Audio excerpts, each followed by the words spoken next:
Welcome to The Link Online. Hello, everyone. We're live on Facebook here on Friday, starting at around 16:15 hours GMT. I'm Lynn Desjardins, and with me is Levon Sevols. Hello there. And the lovely Marie-Claude Simard. Hi, everybody. And working the soundboard is Chantal Saint-Sauveur. We don't work with her often enough. I love working with her. Anyway, she's working the board, and you can't see her, but she is terrific, as always. Coming up in this half hour, Levon. Well, I'll speak with a Canadian doctor who's trying to raise awareness about the need for better palliative care for Rohingya refugees in Bangladesh. And I'll tell you about one of the positive things that came out of that terrible crash you may have heard about between a truck and a bus carrying young hockey players last week.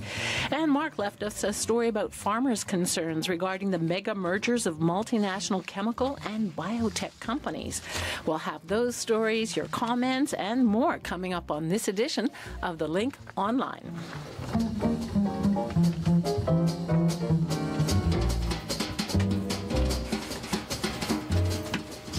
And joining us now in studio is Carmel, if you can get there in time to pull up a seat. Sure. One story that dominated the news in Canada this week, the location was Humboldt, Saskatchewan, and that's just over 200 kilometers north of the capital of Regina in that province, which of course is in the western province, one of the prairie provinces.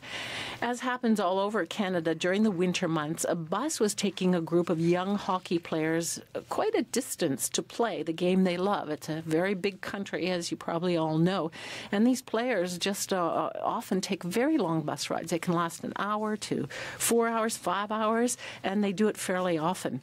This is not, unfortunately, the first time that a tragic accident occurred, but this time it was between a transport truck and the bus. So far, the accident has claimed the lives of 16 people, another 13 were injured, some of them still in critical condition in hospital. The news has led to a national outpouring of support that has taken many different forms. This particular story has to do with one of the hockey players who died in the crash. Now, just a few weeks before the accident, 21-year-old Logan Boulet signed an organ donation card and talked to his family about why he did so. When it became clear that he would not survive this accident, he was placed on life support, and several of his organs were retrieved by surgeons. These will help 6 people who are waiting for transplants. News of this inspired many Canadians to sign up to donate their own organs in the event of their deaths. Several provinces noted big increases.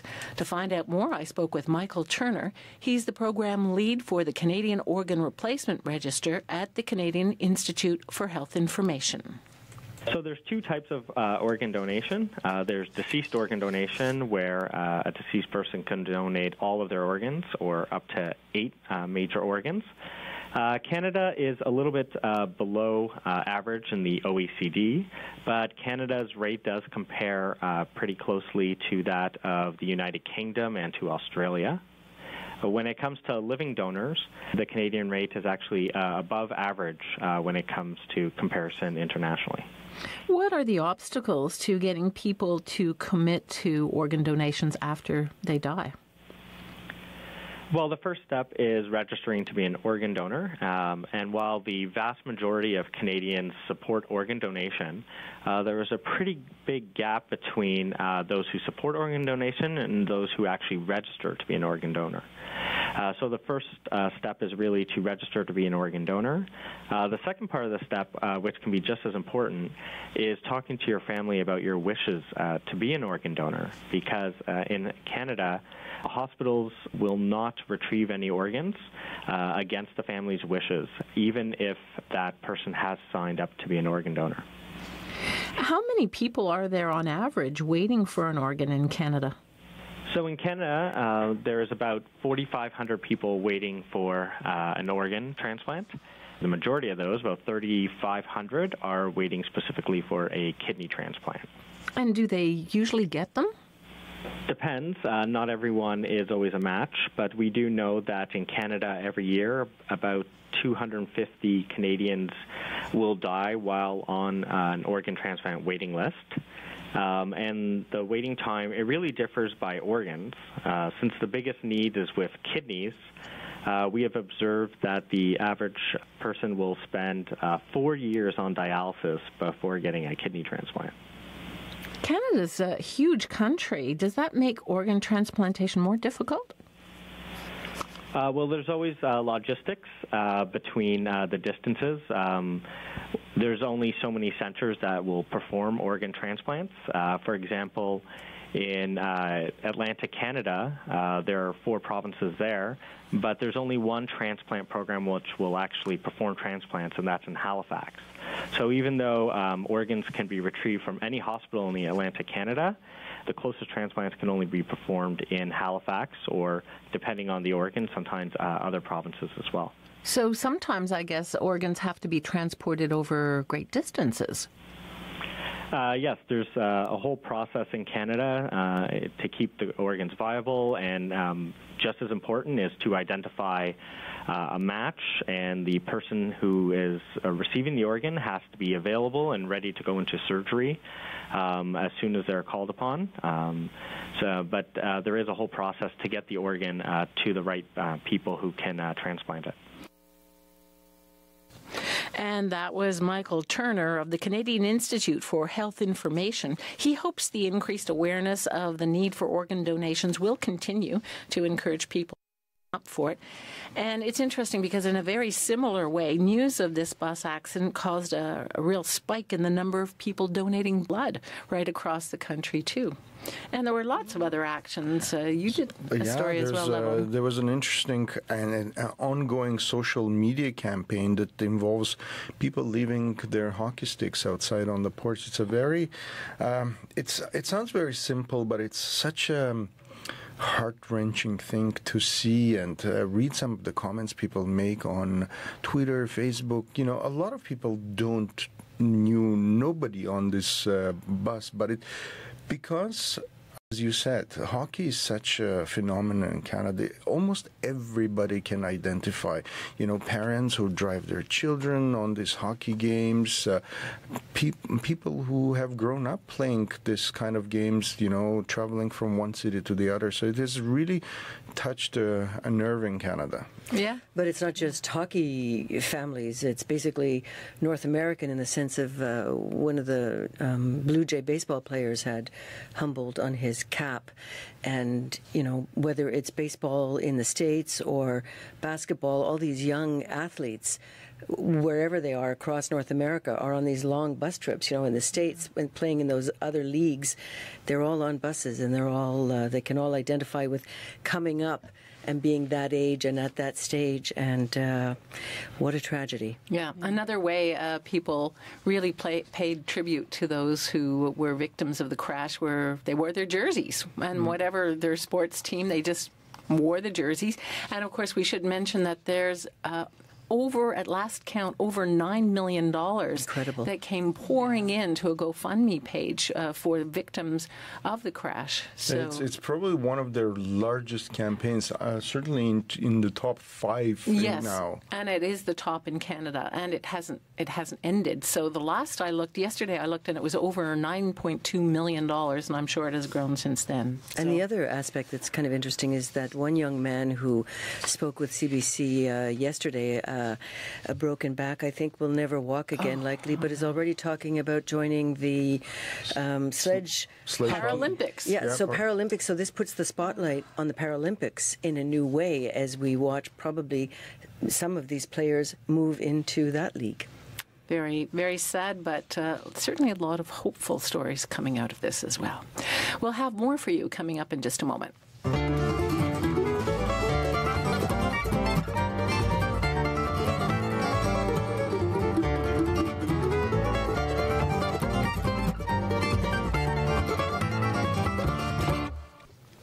Well, this week, the U.S. Department of Justice gave provisional approval to the takeover of biotech giant Monsanto by German chemical giant Bayer.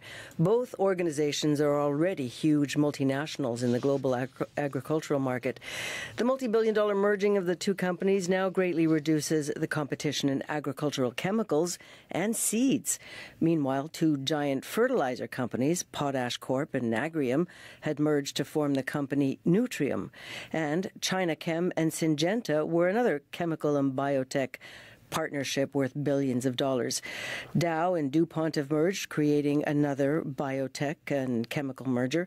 And farmers worldwide are fearing the global agricultural market is now just totally dominated by 3 or 4 huge corporations. Of course, this means likely increased costs for fertilizers and disease and pest control chemicals, more genetically modified crops and fewer varieties of crops altogether, and, of course, increased costs for all of us. Mark Montgomery spoke to Jan Slump, Vice President of Canada's National Farmers Union, and asked him about their concerns over this latest mega merger. Well, they come at the tail end of a Syngenta Chem China merger, and then before we had the Dow and DuPont merger, and so we have now 3 or 4 companies left that do the lion's share of this business, and in combination with trade agreements, we have seen a massive shift in seed variety development away from the public sector to the private sector. And those companies selling agrochemicals, they have also become major players in the seed market. And so we don't think it is in the farmers' interest to have such an important part of the food system dictated, controlled by such few giant companies. Are you, as farmers, concerned that this creates almost a monopoly or a cartel of sorts? Yeah, when companies are this big, they are not going to take each other out. They typically work with joint ventures and basically corner markets. Does this have an effect at all on the varieties that will eventually make it to market? I mean, it has already happened, in the last 15 years. If I look at canola in Canada, Roundup Ready canola became available, and then there were lots of farmers growing non-GMO varieties. And the employees of Monsanto started checking fields for cross-contamination, and farmers were receiving letters of violating plant breeders' rights and being fined or being threatened to be fined. And that had a chill effect on farmers daring to grow non-GMOs. But this whole action quickly drove the whole seed development business into the hands of these large corporations, and that is very worrisome, especially with this further concentration. What about plants? I mean, we're talking about canola in this case, but what about other types of plants that are very common? Carrots, beets, potatoes, for example. Could we see limited varieties in the future of those as well? Yeah, absolutely. And not just limited varieties, but also varieties that are bred for the interest of these companies. For example, Bayer produces fungicides that are needed in a lot of crops. But they also have, when they breed varieties, they also have the option of breeding resistance to fungi. And what is their interest if they sell chemicals to treat it? And, as a general public, it's not in our interest to create a dependency on chemicals if we can avoid it by plant breeding. And that was an excerpt of Mark Montgomery's conversation with Jan Slump, Vice President of Canada's National Farmers Union. The full interview is in the highlights section of the website.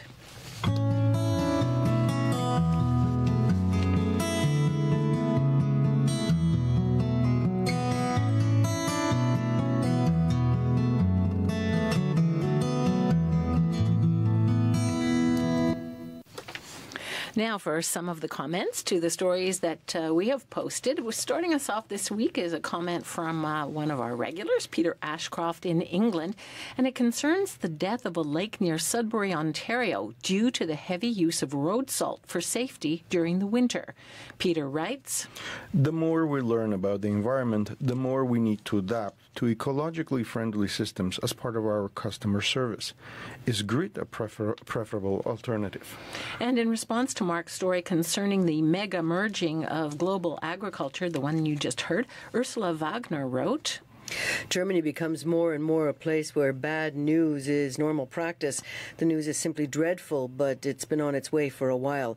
No one cares what the population wants, and our politicians are just a joke, and without any power or character when big companies play crazy. Tekla Sitko wrote in response to the story on the Liberal government's recent emergency meeting to deal with the conflict between the two western provinces of Alberta and British Columbia over the extension of the Kinder Morgan pipeline. British Columbia does not want it. Tekla Sitko writes, Federal Natural Resources Minister Jim Carr is repeating himself without any action to take the pipeline construction delays out of the BC government control. The federal government had months to review their options so they would be ready for action. An emergency meeting between cabinet ministers was without results. Our federal government does not have the ability to deal with Canada's economy. Too bad for all Canadians. And those were some of the comments posted to various stories this week on the website. We love to hear from you. Please send us your thoughts and any comments that you might have, or if you want to read those of others, you can just scroll to the very bottom of the page on each story.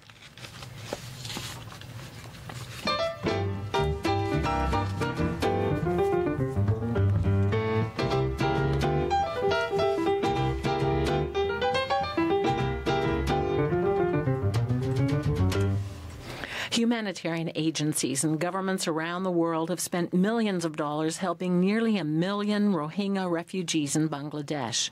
The Rohingya are Muslim in Myanmar, and they're fleeing a brutal crackdown there. A lot of money has gone into treating the wounded and the sick and into life-saving immunization campaigns. But a Canadian doctor is trying to raise awareness about a hidden health crisis in refugee camps. Levon, what are we talking about here?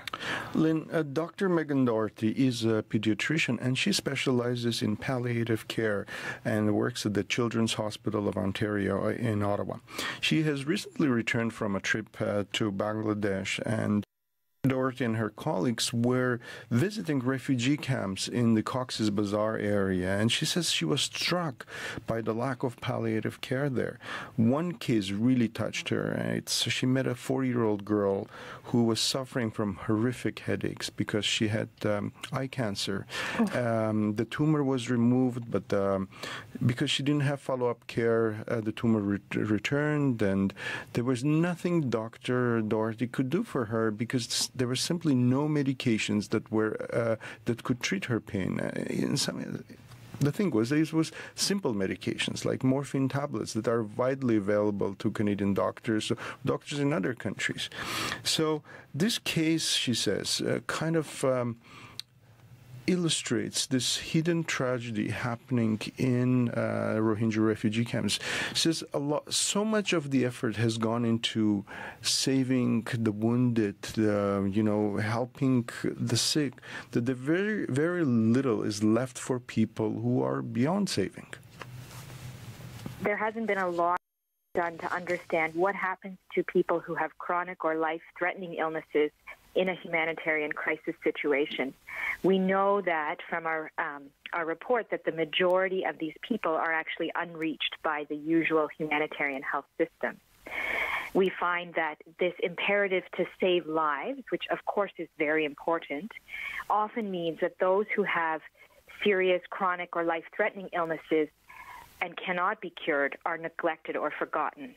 And we found very sadly that many people who were dying or were very ill, people who had cancer or other serious illnesses with their heart or lungs, as an example, they were often left unattended. The healthcare workers in humanitarian situations are unsure how to help these people, or sometimes these individuals are sort of ignored or sort of left for already dead because there's nobody who knows how to address their suffering.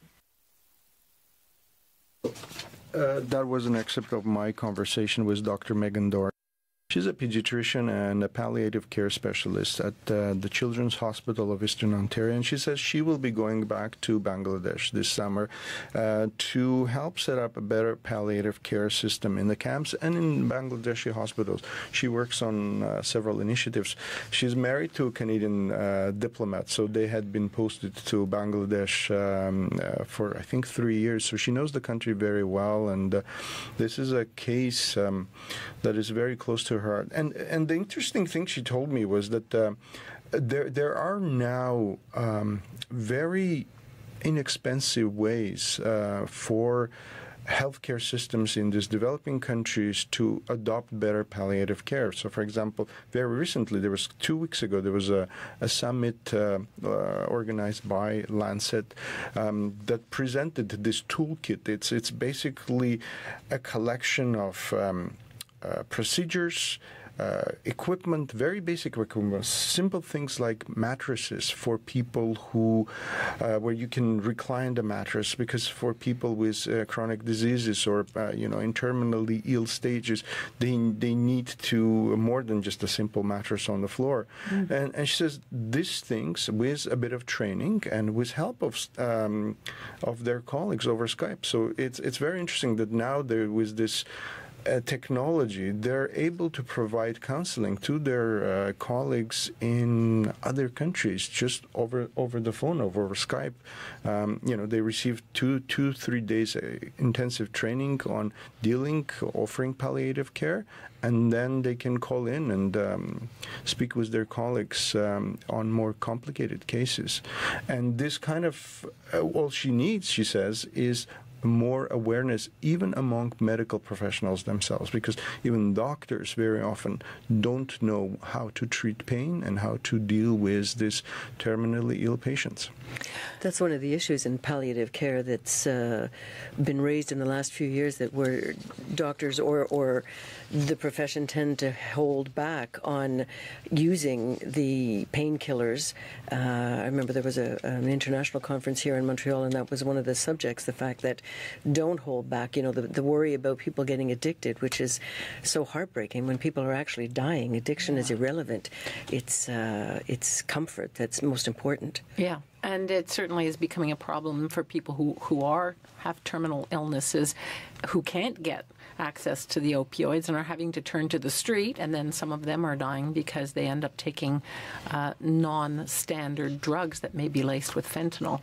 So it's a real broad problem. But this is where they say in Canada, this coming legalization of cannabis, the cannabis may be a very great solution to some of the opioid crisis in many of the cities. Well, not just the cities. There's a lot of urban areas where the opioid crisis, or the what do they call it's OxyContin, right? Yeah, the OxyContin and several other of the maybe remains to be seen. Yeah. And you will be able soon to get if you're in Western Canada, to get your cannabis at Second Cup. I saw that, the cafe. The Second Cup has signed an agreement with an organization called NAC, and they're going to brand certain locations to become basically pot dispensaries. Or pot cafes like you have in Amsterdam. You go in and try different varieties of cannabis products. As we move to legalize here in Canada, but we're not going to make that July deadline, right? That has been moved back now. So.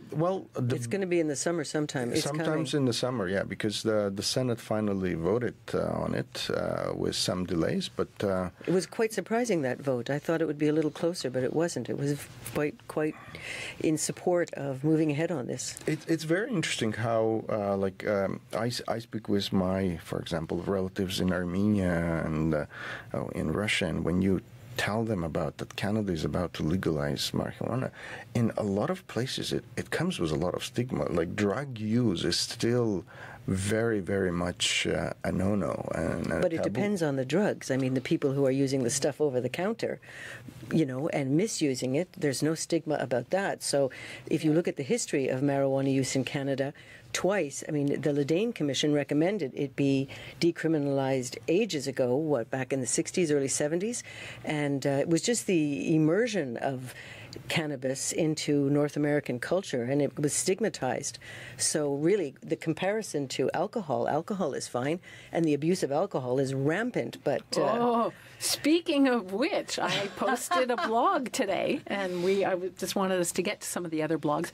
I posted one today that suggests that the limits that we have set for safe alcohol consumption are too high. Is that so? Big study in the Lancet said that really you have to women should have fewer than 5 drinks a week. Yes. And men fewer than 7, whereas the Canadian standards, I think, are 10 a week for women and 15 a week for men. I think Quebec has been talking about 10 a week. Quebec is a little bit more conservative in what it's promoting. What actually happens is another story. Another story, yes. Apparently, if you go to my blog, it'll tell you exactly. I think it's between 4 to 5 million Canadians are estimated to engage in high-risk alcohol consumption. But what do they mean by a drink? Is it like a bottle of beer, a glass of wine? A bottle of 4-ounce glass of wine, I think. 6-ounce glass of wine. Go to the website. The Friday night 10-ounce glass of wine. And the more you have, the bigger the glass gets, right? The fuller it but seriously, the problems arising with young women drinking much more hard alcohol. This is a whole new reality on university campuses. A new aspect of equalization, right? Yeah, equal rights. Yep.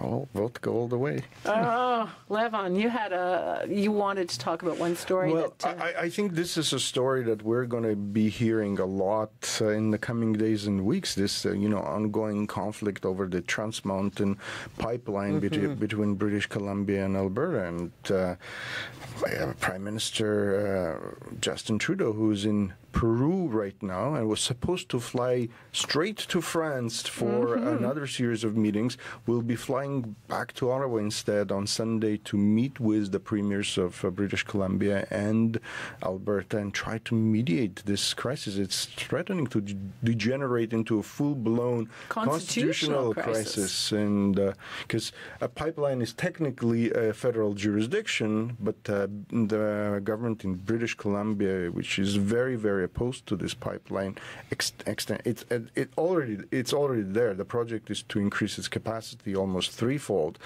and to take it to the very sensitive and beautiful Pacific coast. Yes. Well, it's already there. The pipeline comes to the Burnaby anyway. What's going to happen is that with this increased capacity, you're going to see increased tanker traffic, and of course, if there is a spill or there is an accident at the pipeline,